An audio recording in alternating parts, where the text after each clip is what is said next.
नमस्कार साथियों, स्वागत है आप सभी का हमारे इस ऑनलाइन प्लेटफॉर्म पर। सभी को राम राम, जय श्री कृष्ण, राधे राधे। शिक्षण प्रक्रम हमारा चल रहा था। शिक्षण का टॉपिक हमने शिक्षा मनोविज्ञान का महत्व भी इसमें पढ़ लिया है और हम पढ़ने जा रहे हैं अब शिक्षण के प्रमुख भेद या उसके उपागम।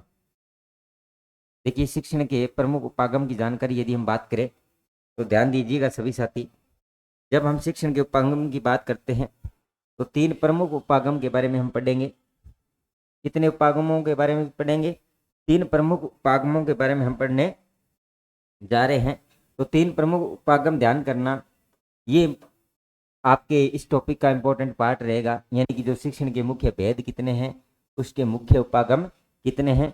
तो चलिए स्टार्ट करते हैं आज का सेशन। और सबसे पहला आता है आधिकारिक, स्वेच्छाकारी, एक तंत्रीय उपागम। आधिकारिक, स्वेच्छाकारी और एक तंत्रीय उपागम। देखिए, आधिकारिक, स्वेच्छाकारी, एक तंत्रीय उपागम किसे कहते हैं? प्राचीन या परंपरागत जो शिक्षण करवाया जाता था, यानी कि यहां पर बात आती है प्राचीन समय की। प्राचीन समय के अंदर जो शिक्षण कार्य था वो क्या था? स्वेच्छाकारिक, आधिकारिक या एक तंत्रीय। यानी कि इसमें शिक्षक है वो मुख्य भूमिका निभाता है, इसलिए इसको क्या कहा गया था? स्वेच्छाकारी। शिक्षक की स्वेच्छा के अनुसार कार्य होता था। शिक्षक को सभी अधिकार शिक्षक को प्राप्त थे। इस कारण एक तंत्री, यानी इसमें एक को प्रमुख माना गया था। यानी शिक्षक को प्रमुख माना गया था। क्या माना गया था? एक ही व्यक्ति प्रमुख था और वो कौन था? आपका शिक्षक प्रमुख था। इस कारण इस प्रकार का जो शिक्षण है वो क्या कहलाता है? आधिकारिक। उसको सारे अधिकार प्राप्त थे। वही क्या था? स्वेच्छा से निर्णय ले सकता था और साथ ही साथ एक तंत्रीय था। यानी कि किसी को कोई प्रकार की स्वतंत्रता प्रदान नहीं थी। यहाँ बालक को क्या नहीं मिलती थी? यहाँ पर जो बालक था उस बालक को क्या प्रदान नहीं थी? स्वतंत्रता प्रदान नहीं थी। बालक स्वतंत्र कार्य नहीं कर सकता था। तो बालक को क्या प्रदान नहीं थी? स्वतंत्रता। कहने का तात्पर्य हुआ सारे के सारे शिक्षण के जो कार्य हैं वो अध्यापक डिपेंड थे। जैसे मान लीजिए आप अपनी स्वेच्छा से कोई कार्य करते हो तो आप भी स्वयं क्या हो? आधिकारिक हो, स्वेच्छाकारी हो और एक तंत्रीय हो।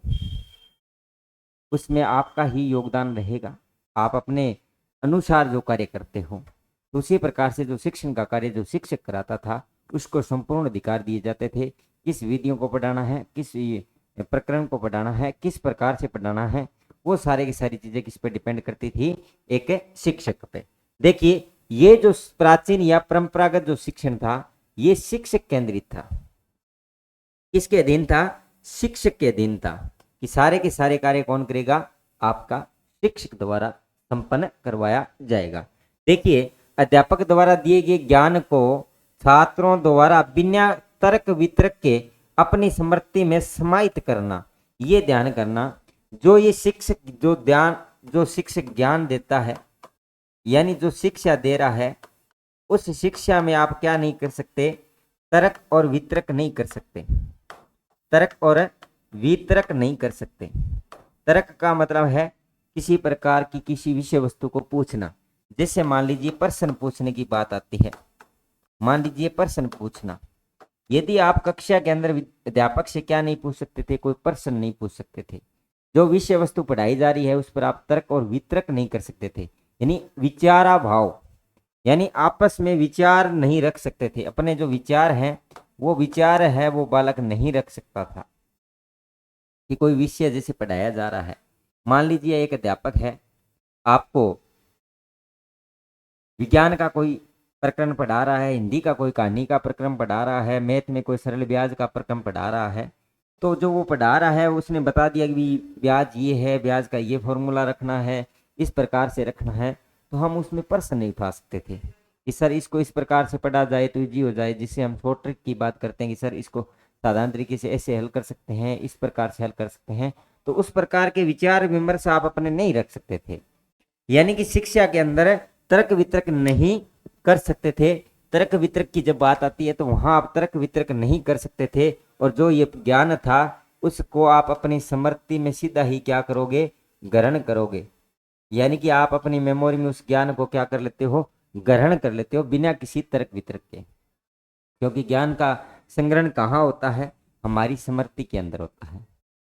ठीक है, तो वहां पर सीधा सा था कि जो दिया गया ज्ञान है, और ये ज्ञान कौन देता है, शिक्षक, और शिक्षक के द्वारा जो दिया गया ज्ञान है वो सीधा ही आपको अपनी स्मृति के अंदर क्या करना है, एडजस्ट करना है। और अधिकतर यहाँ व्याख्या विधि का भी प्रयोग ज्यादा होता था।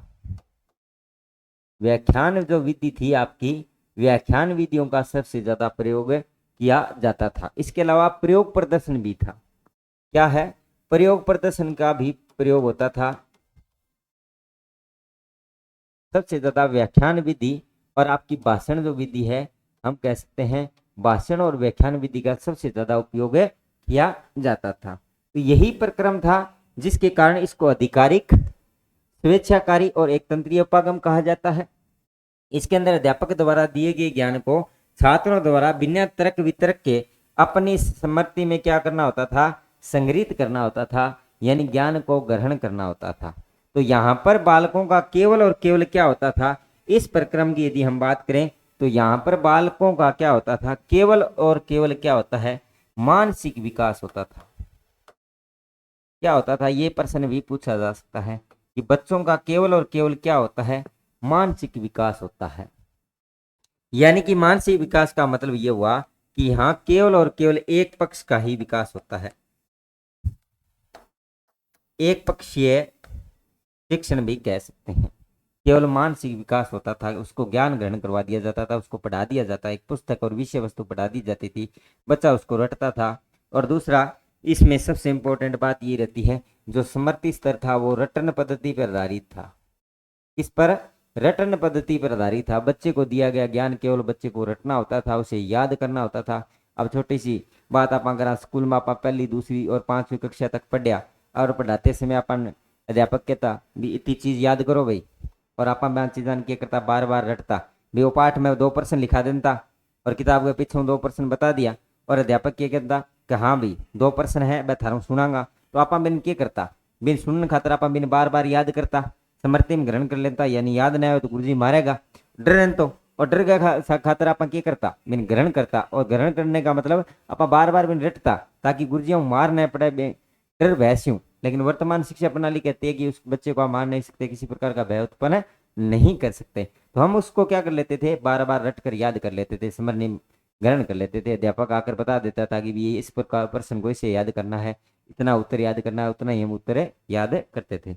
वो बातें सभी जो साथी हैं, जो पुरानी शिक्षा पद्धति से पढ़े हैं, उन सभी को अच्छे से याद है। तो यही प्रक्रम यहाँ चलता था, रटन पद्धति पर आधारित थी, सीधा स्मृति में ग्रहण करना होता था। अब दूसरी चीज देखने, शिक्षा का बैंकिंग मॉडल भी कहते हैं। किसने कहा था, पाउलो फ्रेइरे ने। पाउलो फ्रेइरे ने ये क्या कहा था कि ये बैंकिंग मॉडल है, बैंक जिस प्रकार से कार्य करता है उसी प्रकार से शिक्षण का कार्य होता था। बैंक की प्रणाली होती है कि हमें ये कार्य करना, उसके अनुरूप चलना होता है बैंकिंग प्रणाली के कारण। उसी प्रकार से शिक्षण है वो बैंक की भांति होता था कि पैसे निकालने तो ये काम करना है, पैसे जमा कराने तो ये काम करना है, एक निश्चितता बनी होती थी, आप उन पर कुछ भी नहीं कर सकते। तो वो कोई चीजें, तो इस कारण इसको शिक्षा का बैंकिंग मॉडल नाम दिया गया। किसके द्वारा, पाउलो फ्रेire द्वारा इसको बैंकिंग मॉडल की संज्ञा दी गई थी कि जो इस प्रकार का शिक्षण है, एक तंत्रीय शिक्षण है, वो बैंकिंग मॉडल कहलाता है। कैसा, शिक्षा का बैंकिंग मॉडल। ये अच्छी परिभाषा भी बन सकती है कि शिक्षा है वो केवल बैंकिंग के आधार पर कार्य करती है, कोई जरूरी मॉडल नहीं देना या जरूरी नहीं है, एक परिभाषा बनाकर दी जा सकती है। पाउली मोदी ने कहा था कि शिक्षण का स्वरूप है वो एक बैंकिंग की भांति कार्य करता है। प्राचीन समय का जो शिक्षण स्वरूप है वो बैंकिंग की भांति कार्य करता है, वो एक स्वेच्छाकारी माहौल बनाता है और एक तांत्रिक शिक्षा प्रणाली का आधार स्तंभ होता है। ये बात किसने कही थी, पाउली फ्रेire ने कही थी, और इसी के मॉडल को नाम दिया गया था शिक्षा का बैंकिंग मॉडल। नेक्स्ट देखिएगा, शिक्षण अधिक परिपक्व हो। यहां देखिएगा, बालकों को प्रश्न पूछने की स्वतंत्रता नहीं होती, यानी कि बालकों को प्रश्न पूछने की, अब हो सकता है यहां प्रश्न की जगह वो कौन सा शब्द दे सकता है, तर्क वितर्क, या वो कह सकता है विचार रखने की। यहां देखना, प्रश्न पूछने का मतलब ये भी पूछ सकता है तर्क वितर्क, स्वतंत्र विचार भी लिख सकता है।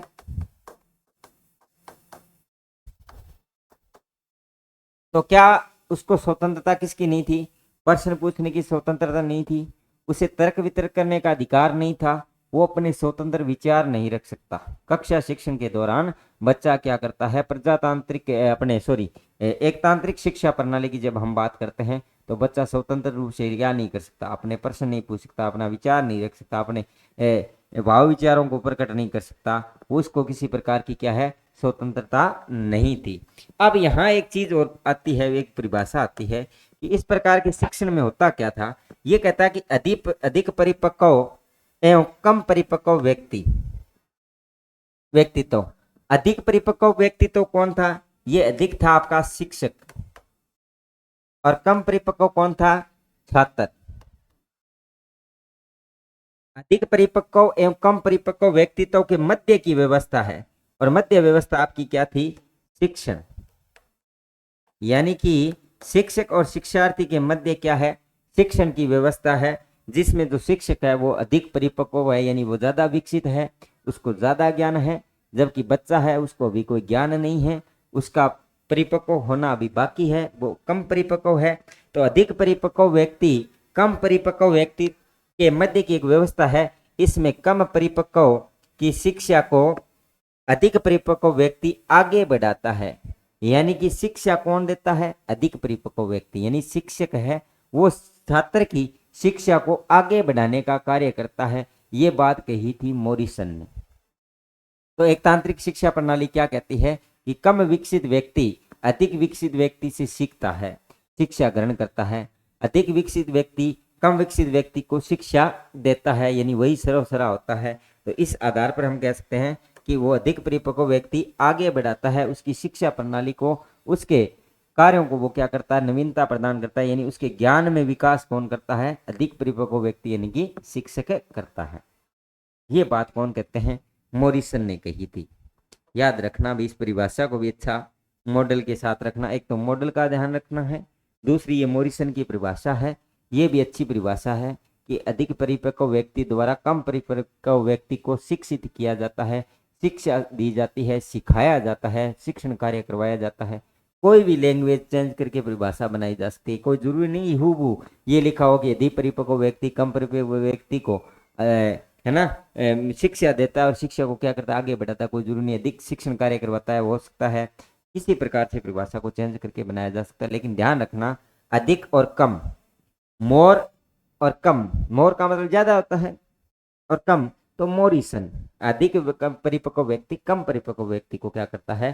शिक्षित करता है, शिक्षा देता है, शिक्षा ग्रहण करवाता है। क्लियर? नेक्स्ट देखिएगा, जब हम उसके भेद की बात करते हैं 2 नंबर अपना आता है सर्वश्रेष्ठ। ये जो है वो आपका क्या है? सर्वश्रेष्ठ माना जाता है, सबसे उपयुक्त जो है, सभी में श्रेष्ठ कौन सा मॉडल अपना भेद है या उपागम है? तो दूसरा जो अपना उपागम आता है वो आता है अपना जनतंत्रीय, प्रजातांत्रिक या लोकतांत्रिक। यानी हम जिस समाज में रहते हैं, जिस वातावरण विशेष में रहते हैं, उन सभी की भूमिका होती है, उन सभी की भूमिकाएं। यानी कि यहाँ सभी पक्ष सम्मिलित होते हैं। इधर क्या होते हैं? आपके सभी पक्षों को ध्यान में रखा जाता है। यहाँ आपका केवल मानसिक विकास ही नहीं, मानसिक विकास, शारीरिक विकास और क्रियात्मक सभी पक्षों का ध्यान में रखा जाता है। एक तो ये सभी पक्ष इसके अंदर सम्मिलित होते हैं।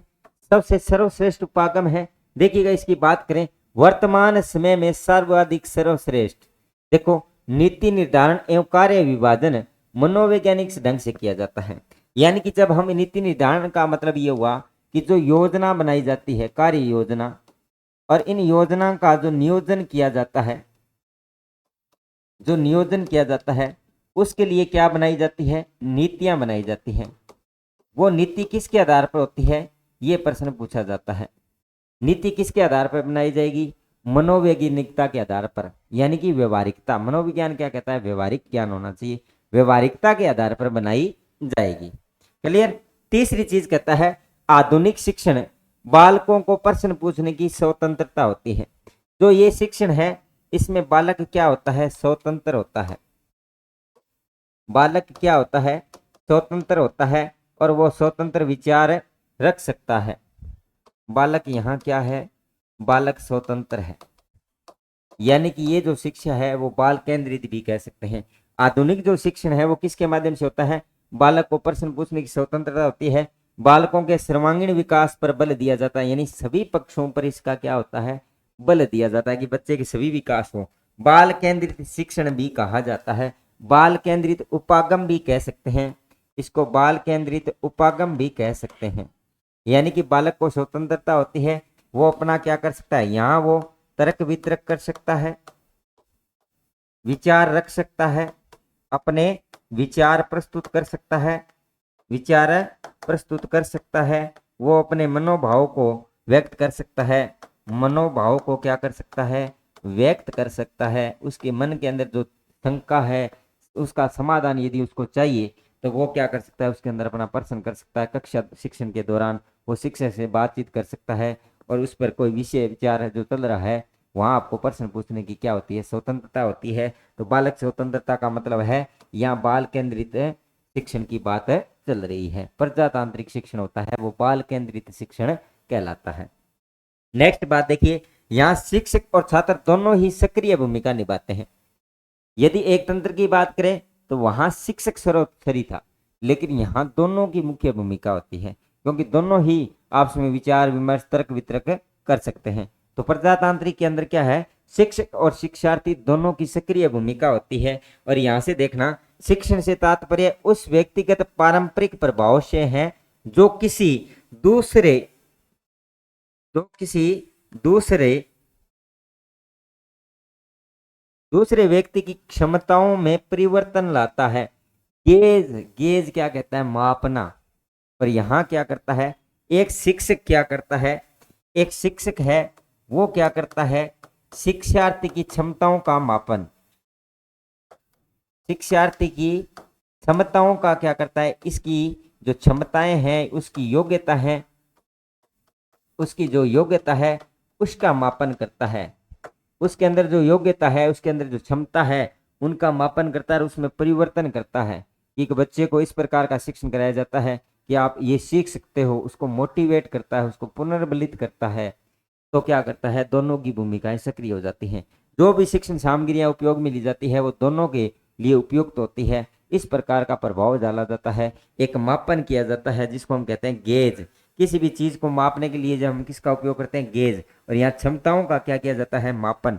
तो एक अच्छा शिक्षक है वो शिक्षार्थी की क्षमताओं का क्या करता है, मापन करता है। तब भी परिभाषा किसकी बनेगी, गेज की। तो गेज महोदय क्या कहते हैं कि एक अच्छा शिक्षक है वो शिक्षार्थी के अंदर उत्पन्न क्षमताओं, उसके अंदर योग्यताएं हैं, उनको बाहर निकालने का कार्य कौन करता है, एक अच्छा शिक्षक करता है। तो जनतांत्रिक, प्रजातांत्रिक या लोकतांत्रिक उपागम क्या कहता है कि शिक्षा हो किसके अनुसार हो, बालक के अनुसार हो।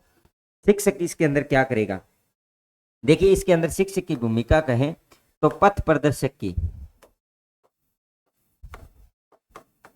एक अच्छे निर्देशक की भूमिका में भी होता है, एक अच्छा सहायक के रूप में भी कार्य कर सकता है, एक अच्छे सहायक के रूप में भी कार्य कर सकता है। और स्वतंत्रता पूर्वक दोनों की सक्रिय भूमिका रहती है। यानी शिक्षक सिखाता है, बच्चा अच्छे से सीखता है। क्योंकि जब दोनों के माध्यम से, जैसे हम कहते हैं छोटी छोटी कक्षाओं में कोई कहानी सुनाई जाती है, बच्चा आनंद मनोरंजन गतिविधियां अपनाई जाती है, बच्चा उत्साह के साथ सीखता है, बच्चा रुचि लेता है, दोनों सक्रिय भूमिका बन जाती है और उतना ही शिक्षण ज्यादा क्या होता है, प्रभावी होता है। तो यहाँ शिक्षक की भूमिका महत्वपूर्ण न होकर बालक को महत्वपूर्ण माना जाता है, लेकिन दोनों की क्या रहती है, हमेशा भूमिका है वो क्या रहेगी, सक्रिय। यानी शिक्षक और छात्र दोनों ही अपनी भूमिका निभाते हैं। क्लियर। तो ये चीज भी बहुत ही शानदार है, आपसे प्रश्न पूछा जा सकता है भाई। ये जो अपने प्रक्रिया प्रोसेस चल रही है ना, तो यहाँ इसकी प्रक्रिया और प्रोसेस के बारे में भी पूछा जा सकता है कि प्रजातांत्रिक उपागम किस प्रकार से कार्य करता है, शिक्षक कैसे कार्य करता है, बालक को साथ लेकर चलता है, बालक के साथ साथ अपनी क्रिया करता है, साथ ही सर्वांगीण विकास करता है। यानी उसके सभी पक्षों का विकास यहाँ पर किया जाता है। सहायक शिक्षण सामग्रियों का प्रयोग आ जाए, सहायक सामग्री भी यदि हम बात करें तो सहायक सामग्री की भी यहाँ बात आती है कि जो अन्य सहायक सामग्रियाँ जो शिक्षण को रुचिकर बनाए उनका भी यहाँ पर क्या किया जाता है, उपयोग किया जाता है। क्लियर? चलिए नेक्स्ट देखिएगा। नेक्स्ट हम बात कर रहे हैं अपने हस्तक्षेप रहित उपागम। हस्तक्षेप रहित उपागम का मतलब होता है जिसमें किसी का कोई क्षेप नहीं होता, यानी जो कार्य चल रहा है उस कार्य के अंदर किसी की कोई भूमिका नहीं होती, यानी कि यहां पर किसी की कोई भूमिका नहीं होती।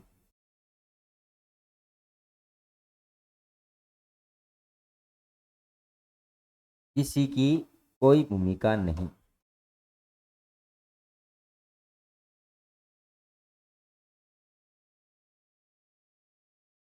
यानी कि यहां पर ऐसा शिक्षण होता है जहां हम अपनी स्वतंत्रताओं के साथ अपने शिक्षण कार्य को बढ़ाते हैं।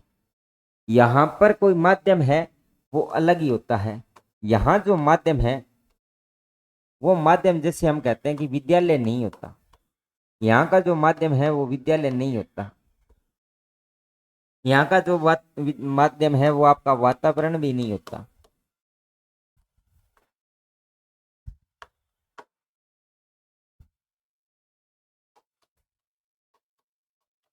यहाँ पर जो आपका माध्यम है वो कौन सा माध्यम डिपेंड करता है, विद्यालय और वातावरण के माध्यम की बात नहीं होती। यहाँ शिक्षण वो शिक्षण कार्य करते हैं जो शिक्षा से वंचित रह गए हैं। शिक्षा से जो वंचित होते हैं वो इस प्रकार के शिक्षण में अधिक महत्वपूर्ण भूमिका कौन निभाता है, शिक्षा से वंचित में हस्तक्षेप जो शिक्षण रहित उपागम है, हस्तक्षेप रहित उपागम होता है वो क्या है, किसी की कोई भूमिका नहीं होती, या माध्यम विद्यालय और वातावरण का नहीं होता, लेकिन वो क्या है, शिक्षा से जो वंचित रह गए हैं वो अपनी शिक्षा को ग्रहण करने के लिए इस प्रकार के माध्यम को प्रयोग में लेते हैं। बालक अपनी इच्छा अनुसार कार्य करता है। कब पढ़ना है, कैसे पढ़ना है, यहाँ यानी कि स्वयं विवेक का कार्य होता है, स्वयं विवेक के ऊपर आधारित होता है। किसके, यहाँ पर बालक है या जो शिक्षा ग्रहण कर रहा है या शिक्षार्थी जो हम कह रहे हैं उसके स्वयं विवेक पर कार्य होता है। एक प्रकार से वो स्वतंत्र भी है, अपने विवेक से अपनी इच्छा से वो कोई सीखना चाहता है, कोई कार्य करना चाहता है, स्वयं विवेक से होता है, और इसकी स्वयं की इच्छा होती है, स्वयं की इच्छा अनुसार कार्य करता है, इच्छा अनुसार कार्य करता है। इसको हम बोलते हैं हस्तक्षेप रहित। कोई किसी में बाधा नहीं डालता, उसकी सीखने की प्रक्रिया में किसी का कोई बाधा नहीं डाला जाता, कोई बाध्य नहीं करता कि आपको ऐसे पढ़ना है, इस प्रकार से पढ़ना है। आप अपनी स्वतंत्रता के साथ अपनी इच्छा के अनुसार क्या करते हो, शिक्षण ग्रहण करते हो। ध्यान देखना, इसमें अध्यापक का कोई नियंत्रण नहीं होता, यानी कि अध्यापक की कोई भूमिका नहीं होती है, यहाँ अध्यापक की कोई भूमिका नहीं होती। एक प्रकार का नकारात्मक उपागम माना जाता है। इस चीज को आप अंडरलाइन कर लेना कि ऐसा कौन सा उपागम है जो नकारात्मक भूमिका निभाता है। देखने में सबसे अच्छा है लेकिन भूमिका कैसी रहती है, नकारात्मक, नेगेटिविटी की भूमिका रहती है। नेगेटिविटी की भूमिका रहने का मुख्य कारण क्या होता है जब शिक्षार्थी या बालक को स्वतंत्रता प्रदान की जाती है तो मनोविज्ञान ये मानता है कि एकदम से स्वतंत्रता देना भी बच्चे के अंदर नेगेटिविटी उत्पन्न करता है। तो इसी कारण इस उपागम को नकारात्मक उपागम की संज्ञा दी जाती है। समुदाय की प्रकृति पद्धति पर आधारित होता है। समुदाय का मतलब स्वयं की इच्छा से कार्य करने की जो पद्धति है वो समुदाय की पद्धति कहलाती है। अपने समुदाय की पद्धति पर आधारित क्या करता है, कार्य करता है। देखिए इसके मुख्य एग्जाम्पल है जैसे दूरस्थ शिक्षा प्रणाली है ना, जैसे पत्राचार के माध्यम से, ये एक प्रकार की क्या होगी आपकी निरौपचारिक शिक्षा, जिसको हम बोलते हैं ना निरौपचारिक जो शिक्षा है उसी का माध्यम होता है। तो उसी में ये शिक्षण है भूमिका निभाता है। जैसे दूरस्थ शिक्षा प्रणालियां, ओपन यूनिवर्सिटियां द्वारा हम कोई शिक्षा ग्रहण करते हैं वो हस्तक्षेप रहित उपागम कहलाता है। ओपन बोर्ड से यदि पढ़ते हैं, शिक्षा ग्रहण करते हैं, दूरस्थ शिक्षा प्रणालियां हैं जो दूर स्थित है, जहाँ से हमें शिक्षा ग्रहण करनी है तो हम अपने इच्छा के अनुसार वहां से क्या कर सकते हैं, शिक्षा ग्रहण घर बैठे। दूरस्थ शिक्षा प्रणाली का मतलब है आप घर बैठे क्या कर सकते हो, शिक्षण कार्य कर सकते हो। घर बैठे क्या कर सकते हो, शिक्षण कार्य कर सकते हो। ये उपागम आपका क्या कहलाता है,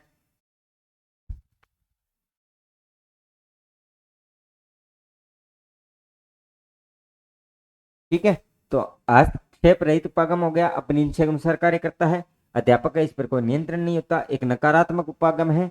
तो ये तीनों उपागम है या जो शिक्षण के मुख्य भेद है। यहाँ से आपको एक छोटा प्रश्न पूछा जा सकता है। ध्यान क्या करना है, आपको सिर्फ इतना ही ध्यान करना है। ध्यान करना, देखिए उपागम के अंदर हम क्या कर सकते हैं। हमने 3 उपागम पढ़े हैं, कौन कौन से। एक तंत्रीय, ठीक है, दूसरा होता है प्रजातंत्रीय, और तीसरा होता है आपका हस्तक्षेप रहित। देखना, इसमें तो प्रश्न आता है या तो क्या होता है शिक्षक सर्वसरी, ठीक है, इसमें क्या होता है शिक्षक और शिक्षार्थी दोनों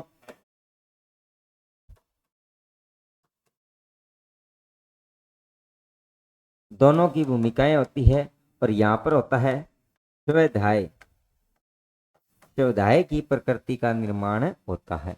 तो ये तीनों इस चीज के इंपॉर्टेंट है, ध्यान है ना। यहाँ शिक्षक क्या करता है, यहाँ एक निर्देशक की भूमिका निभा सकता है, ठीक है ना। यहाँ पर शिक्षक जो होता है, यहाँ पर शिक्षक है वो सर्वसरा होता है। शिक्षक की भूमिका क्या होती है, यहाँ पर जो शिक्षक की भूमिका है हम कह सकते हैं मुख्य भूमिका किसकी होती है, मुख्य भूमिका शिक्षक की होती है। और यहाँ पर देखिए स्वाध्याय का मतलब है स्वयं की इच्छा से, स्वयं की इच्छा से, यानी कि स्वतंत्रता से, अपनी इच्छा से वो क्या है बच्चा सीखता है। तो इन तीनों चीजों में मुख्य भूमिका किसकी होती है, सीधा प्रश्न आपसे पूछा जा सकता है, ठीक है ना। तो एक तंत्रीय, प्रजातंत्रीय, हस्तक्षेप रहित जो शिक्षा है वो तीनों ही बातें पूछी जा सकती है, ठीक है साथियों। साथ ही साथ क्लास को आप पूरा देखें, पूरा देखने के बाद कमेंट बॉक्स में एक छोटा सा कमेंट जरूर करें कि आपको हमारी क्लास से कैसी लग रही है, दिया गया कंटेंट कैसा है। साथ ही साथ क्लास को ज़्यादा से ज़्यादा शेयर कर दें। मिलते हैं एक नई क्लास के साथ, तब तक के लिए धन्यवाद।